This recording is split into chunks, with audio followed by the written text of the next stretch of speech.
Sexual assault survivors of former Ohio State University Dr. Richard Strauss are still waiting for their day in court and now say they're having trouble getting to the court of public opinion.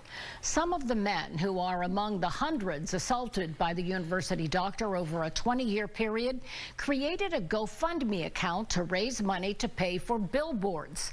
But you won't be seeing them because they say no one wants to take their money and help share their message. We're trying to spread information, and we're trying to make them do the right thing. Meaningful changes, and promising us that they're going to stop these silly actions that they've been doing from 2018 on. Stephen Snyder-Hill is one of several hundred plaintiffs locked in a 5-year legal battle with OSU, accusing the university of turning a blind eye to what Dr. Richard Strauss was doing to young men, then covering up for him, and then lying about it. Some of the Strauss survivors are still anonymous. I was an athlete at Ohio State. Had to deal with them for 4 years.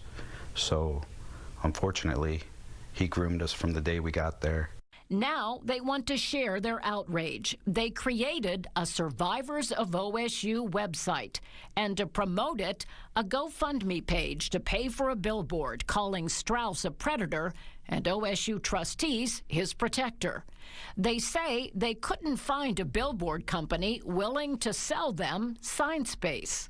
I mean, it makes me understand what we're up against. The entity that we're up against, the Ohio State University, has their grips on people, and people are terrified of them. But OSU spokesman Ben Johnson said the university is not involved in any way with blocking the billboards, saying, as I am sure you know, other groups have purchased billboards criticizing Ohio State.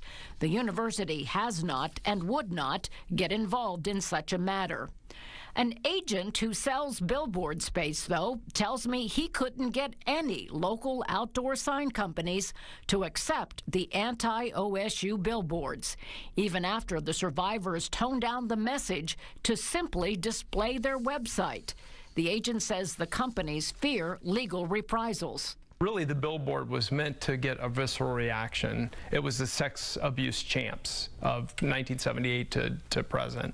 And that's what we wanted it to be, because that's what they really are. I mean, they've done this for 40 years now. But basically, every time we would submit a design, it would be, I've got to talk to a supervisor.